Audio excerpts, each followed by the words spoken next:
तो साथियों नमस्कार और स्वागत है आप सभी का हमारे YouTube चैनल स्टडी सर्किल में। और इस वीडियो में हम बात कर रहे हैं यूपीएससी 2026 के लिए भूगोल विषय पर आधारित क्विज सेट। देखें 5 प्रश्न है इसमें। पहला प्रश्न है कि निम्नलिखित कथनों पर विचार करें। पहला विकल्प है कथन है विकिरण कोहरा। फिर कथन ए दिया हुआ है कि यह तब बनता है जब गर्म नम हवा किसी ठंडी सतह के ऊपर से गुजरती है जिससे जल वाष्प संघनित हो जाती है। और दूसरा कथन में है कि एडवेक्सन फाग या संवहनी कोहरा। बी, यह पहाड़ों द्वारा घनी हवा को बाहर निकलने से रोकने का परिणाम है जिसके कारण कोहरा पहाड़ों में ही फंस जाता है। और कथन 3 है घाटी का कोहरा। सी, यह शांत हवाओं और पश्चिमी विक्षोभ के कारण बनता है। ऊपर दिए गए कथनों का मिलान करें और सही उत्तर कोड चुनें। तो विकिरण कोहरा की अगर हम बात करें तो विकिरण कोहरा या जिसे कि जमीनी कोहरा भी कहा जाता है, तो ये शांत हवाओं और पश्चिमी विक्षोभों के कारण चलने वाली कोहरा है जिसके इस परिणाम स्वरूप स्थानीय स्तर पर कोहरे का निर्माण होता है। तो यहाँ पे सही विकल्प पहले का सी हो जाएगा। और एडवेक्सन फाग या संवहनी विकिरण की अगर हम बात करें तो संवहनी विकिरण जो है या संवहनी कोहरा है, यह क्षेत्रफल और अवधि दोनों ही दृष्टि से व्यापक होता है और यह तब बनता है जब गर्म नम हवा ठंडी सतह के ऊपर से गुजरती है जिससे जल वाष्प संघनित हो जाता है, तब एडवेक्सन फाग या संवहनी कोहरा बनता है। तो दूसरे का सही विकल्प ए हो जाएगा। और तीसरे की बात करें घाटी का कोहरा, तो घाटी का जो कोहरा है जो पहाड़ों द्वारा घनी हवा को बाहर निकलने से रोकने का परिणाम है, जिसमें कोहरा जो है घाटी के निचले हिस्सों में फंसा रहता है और कई दिनों तक बना रह सकता है।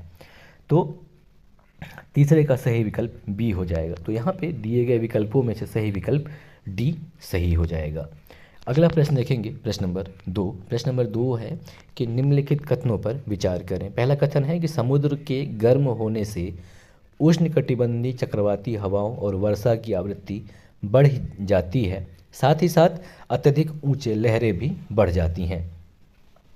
दूसरा कथन है कि जब महासागर वायुमंडल से उत्सर्जित कार्बन को अवशोषित कर लेते हैं तो उनकी उत्पादकता बढ़ जाती है। बताना है कि उपरोक्त कथनों में से कौन सा या कौन से कथन सही है या हैं।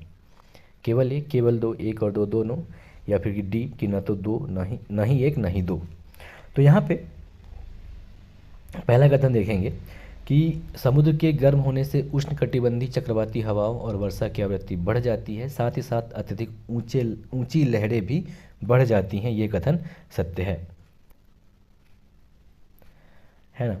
और दूसरा कथन कि जब महासागर वायुमंडल से उत्सर्जित कार्बन को शोषित कर लेते हैं तो उनकी उत्पादकता बढ़ जाती है, यह सही नहीं है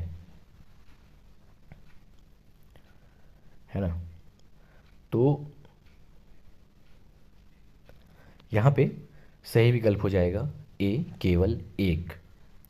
और प्रश्न नंबर 3 देखेंगे कि प्रश्न नंबर 3 है कि अफ्रीका की निम्नलिखित में से कौन सी नदी भूमध्य सागर में गिरती है।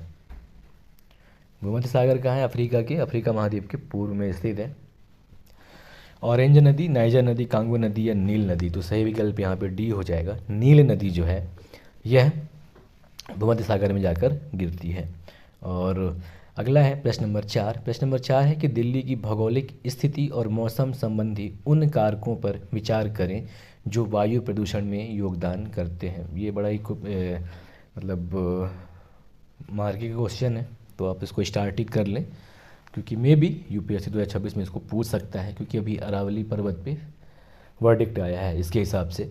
तो पहला कारक है कि दक्षिण पश्चिम मानसून के दौरान हवा की प्रमुख दिशा पूर्वी होती है। और दूसरा कथन है कि मानसून की वापसी के बाद हवाओं की प्रमुख दिशा उत्तर पश्चिमी हो जाती है। तीसरा कथन है कि तापमान में गिरावट से प्रदूषण का स्तर भी बढ़ता है। अब बताना है कि ऊपर दिए गए कथनों में से कितने कथन गलत हैं। केवल एक, केवल दो, तीनों या फिर कोई नहीं। तो पहला कथन देखेंगे कि दक्षिण पश्चिमी मानसून के दौरान हवा की प्रमुख दिशा पूर्वी होती है। तो ये सत्य है कि जब दक्षिण पश्चिम मानसून होता है तो उस समय जो हवा की प्रमुख दिशा है ये पूर्वी होती है, क्योंकि ये जो हवाएं हैं ये बंगाल की खाड़ी से आती हैं और देश के इस हिस्से में नमी और वर्षा लाती हैं। हालांकि जब मानसून का समाप्ति हो जाती है तो ये जो हवा है इसकी प्रमुख दिशा जो है उत्तर पश्चिमी हो जाती है। तो पहला और दूसरा दोनों कथन सत्य है यहाँ पे। और तीसरा कथन देखेंगे, तापमान में गिरावट से प्रदूषण का स्तर भी बढ़ता है, ये कथन भी सत्य है, क्योंकि जैसे जैसे ठंड बढ़ता है प्रदूषण व्युत्क्रमण होता है, यानी कि एक ऐसी घटना जिसके पार प्रदूषक जो है ऊपरी वायुमंडल में नहीं फैल सकते। तो प्रदूषण व्युत्क्रमण होने की वजह से इनकी ऊंचाई कम हो जाती है और ऐसे होने पर हवा में प्रदूषकों की अधिक सांद्रता जो है सतह के करीब बनी रहती है, जिससे वायु गुणवत्ता सूचकांक या AQI जो है बिगड़ जाता है। हालांकि ये भी ध्यान देने वाली बात है कि गर्मी के मौसम में भी जो हवा की दिशा है ये उत्तर पश्चिमी होती है, लेकिन इंडो गंगा बेसिन के ऊपर अत्यधिक तापमान होने की वजह से यह सुनिश्चित होता है कि इसके द्वारा जो लाए गए प्रदूषक हैं वो नीचे नहीं ठहरते। तो यहाँ पे सही विकल्प डी हो जाएगा कि इनमें से कोई भी कथन गलत नहीं है, सभी कथन सत्य हैं। अगला है 5वां नंबर प्रश्न कि निम्नलिखित में से किस काल में डायनासोरों के विलुप्त होने की घटना देखी गई?